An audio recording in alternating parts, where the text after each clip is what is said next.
ظفر اقبال نے شعوری طور پر روایت کے آرامدہ راستے کے مقابل ایک کٹھن راستے کا انتخاب کیا۔ وہ کون جھوم اس عرصہ گہے شام فلک میں نکلی تھی کبھی آپ ہی جو ڈار سے باہر۔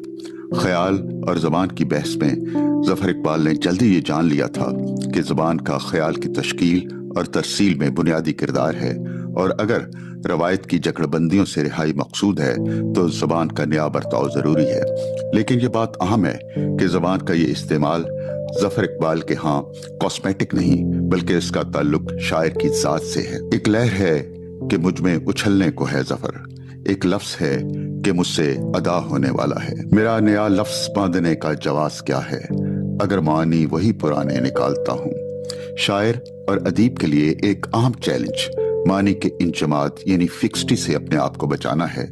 یہاں الفاظ کے نئے پیرہن معنی کے نئے